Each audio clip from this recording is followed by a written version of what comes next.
Amigos televidentes, gracias por continuar en nuestra compañía con nuestro programa. Es momento de hablar sobre literatura. Esta semana Alex Ayala sacó su último texto, un texto muy relacionado con la muerte. Ya contaba en algunos artículos que se han publicado en la parte, bueno, en la prensa escrita, ya contaba cómo había llegado de alguna manera a esta iniciativa y el por qué habla de la muerte. Sin embargo, acá nos va a contar su historia y cómo de alguna forma ha compuesto ese texto, un texto que trae 16 historias, crónicas ya nos comentaba, y que todas desembocan en el tema muerte. Alex, gracias por recibirnos, ¿cómo estás?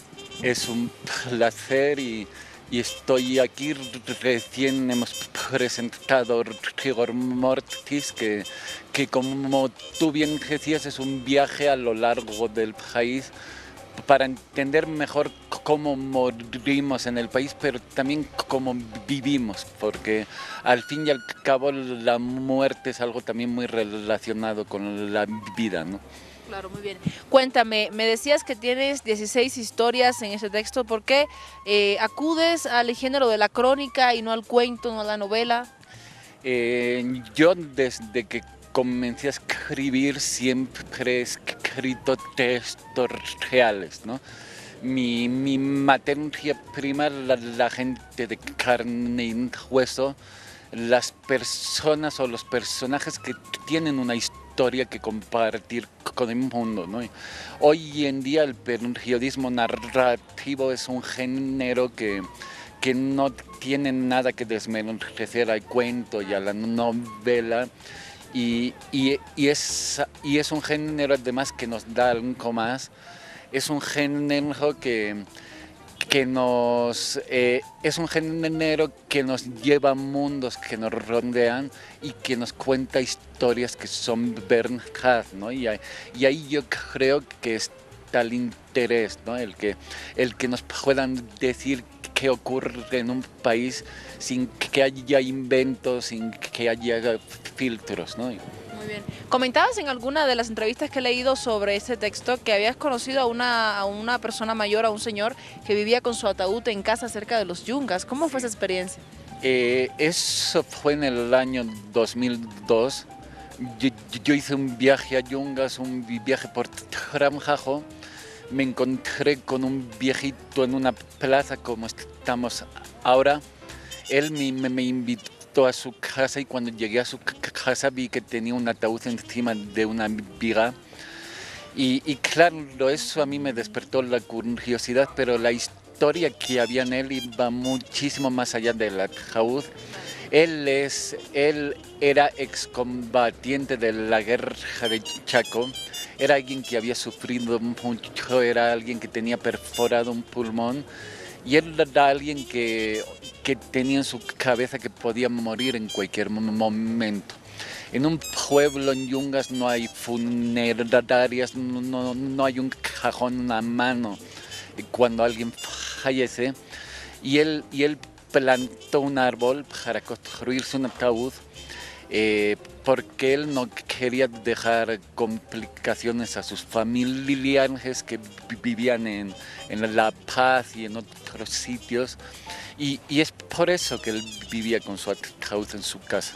Muy bien. Después de este primer impacto con el tema de la muerte, una persona que evidentemente había ya vivido cierta parte de su vida junto a la muerte, porque combatir evidentemente en cualquier conflicto bélico, pues la muerte está todo el tiempo ahí. ¿Qué queda? ¿Cómo Alex Ayala, después de haber publicado este libro Rigor Mortis, asume la muerte? ¿Cuáles son aquellos conceptos que te quedan? ¿Cómo definirías la muerte desde tu perspectiva de cronista? Bueno, no, a mí hay algo que me ha marcado después de la experiencia de compartir con un montón de personajes en todo el país, y es esa indefensión y esa vulnerabilidad que nos queda cuando alguien se marcha. Y claro, esa indefensión nos queda a los vivos, ¿no? Los que se han muerto y han pagado sus cuentas y han cumplido, y somos los que nos quedamos aquí, los que nos tenemos que enfrentar a eso, y nunca estamos preparados para ese momento. Esa es la imagen que a mí me ha quedado en general después de haber hecho estas 16 historias, que nos hablan del duelo, nos hablan del envejecimiento, nos hablan incluso de la supervivencia, porque hay un montón de comunidades en el país donde no hay acceso a hospitales, por ejemplo, y son comunidades que viven casi conviviendo con la muerte diariamente y a mí me parecía que era necesario investigar y contar eso. Muy bien. El lenguaje de las crónicas es un lenguaje muy sencillo, puede ser entendible, comprensible, o de alguna manera tienes algún estilo, digamos, a la hora de escribir. Sí, yo intento que mi estilo sea sencillo y que estas historias pueda leerlas un oficinista, un abogado, un minibusero, una casera que vende frutas en un mercado.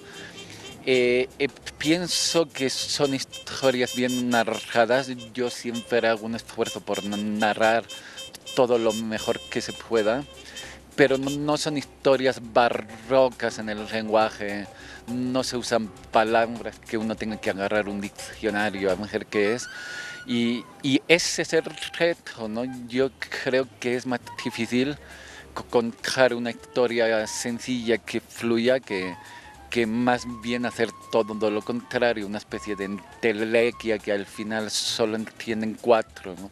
Muy bien. Muchas gracias, Alex, por habernos aceptado la entrevista y por favor nuevamente repitamos dónde el público puede encontrar tus textos, cómo pueden comunicarse contigo o en qué lugares están ya a la venta. En una semana más van a poder encontrar el texto en las librerías más grandes desde La Paz. Y la gente que me conoce sabe que yo me muevo a veces por cafés y me gusta decir en Facebook en qué café estoy, por si hay alguien que quiere venir a buscarme, porque me gusta más ese contacto directo con el que te va a leer. Entonces, si quieren, también me pueden buscar en Facebook y ver en qué café voy a estar ese día, ¿no? Muy bien. Y siempre alejado de la muerte, ¿verdad, Alex? ¿O muy cerca? Es mejor lejos que cerca, ¿no? Eso siempre, ¿no? Hay que tocar madera. Muy bien, muchas gracias. No, a vosotros, más bien. Amigos televidentes, es una pequeña síntesis de lo que Alex Ayala trata en su texto llamado Rigor Mortis, que ya fue lanzado justamente en estos días y que desde la próxima semana tendrán ustedes la posibilidad de acceder a ellos. Usted continúe con nuestro programa, tenemos muchísima más información cultural para compartir con todos ustedes.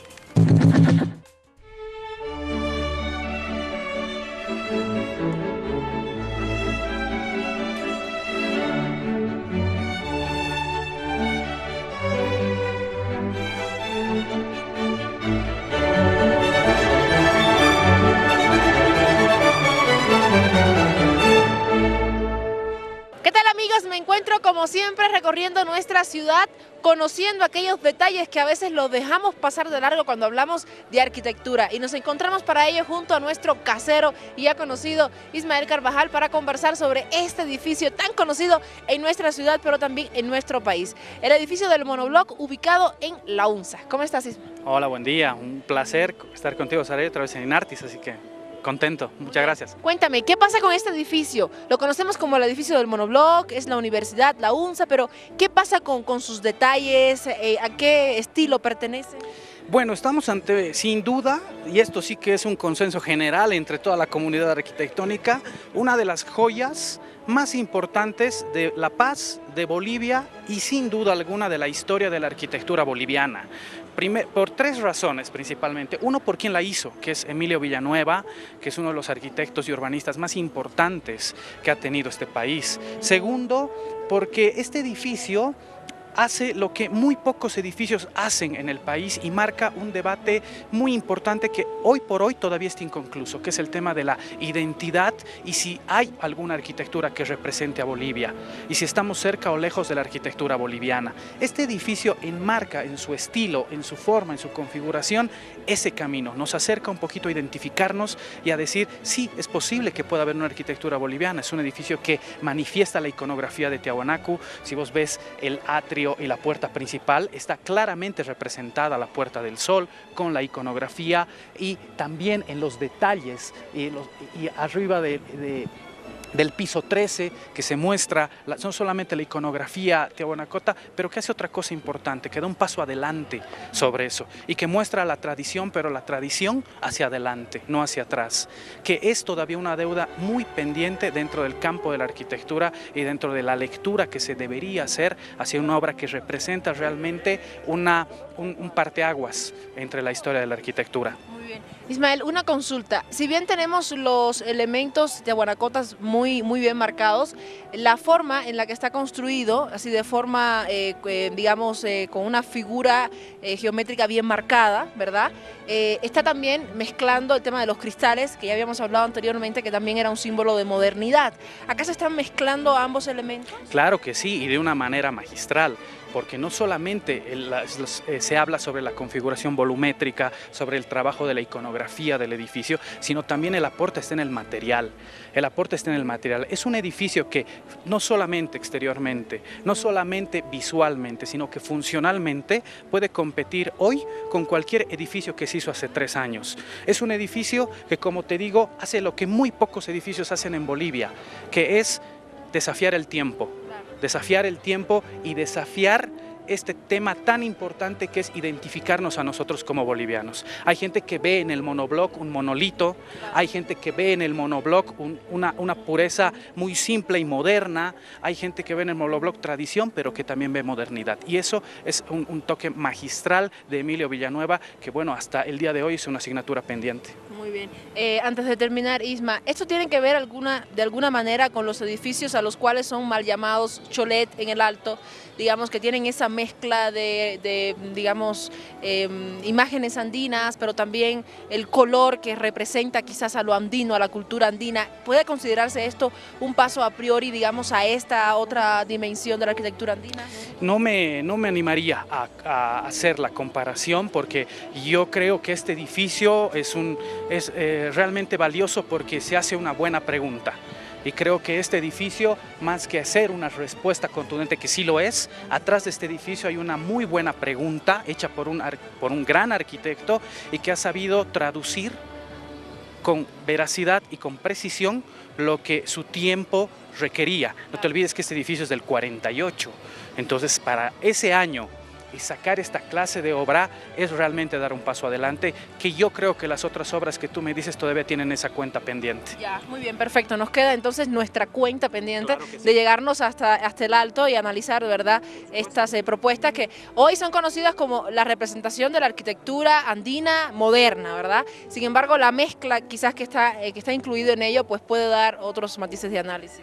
Con toda seguridad, con toda seguridad. Y lo que tengo que dejar claro es que este edificio es incomparable en ese sentido. Este edificio, aparte que este edificio no solamente es una gran obra de arquitectura hecha por un gran arquitecto, sino que también él marca un simbolismo hacia toda la ciudad, porque este es un ícono de la ciudad y este es un ícono político de la ciudad, este es un ícono político de la institución, porque cuando uno ve el edificio dice UNSA y lo representa perfectamente a nuestra casa de estudios. Entonces es un edificio que políticamente ha sido testigo de las épocas más oscuras del país, como también testigo de todas las luces que ha tenido estos albores de la democracia. Entonces me parece importantísimo y por eso incomparable. Muy bien, excelente. Muchas gracias, Isma. Gracias por los detalles, por la información y por tus criterios sobre la arquitectura de nuestra ciudad. Gracias. No, por favor, un placer estar con ustedes y hasta la próxima. Efectivamente. Amigos televidentes, siga usted con nosotros, no se nos separe porque Inartis continúa con mucho más.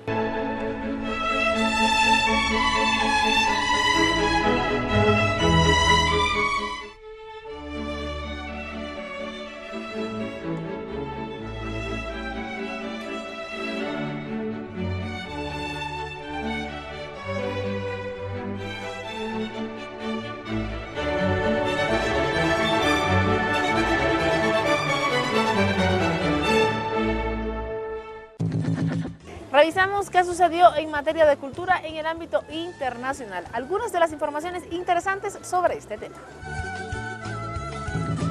En nuestro compacto de información internacional hablamos sobre el último tema musical de Maluma, el cual generó polémica en el ámbito intelectual y activista por la degradación continua y acentuada de la imagen de la mujer. Hablamos también sobre la cantante Patti Smith, quien en la entrega del Premio Nobel de Literatura a Bob Dylan y mientras interpretaba un tema de este cantante, interrumpió la canción y volvió a comenzar.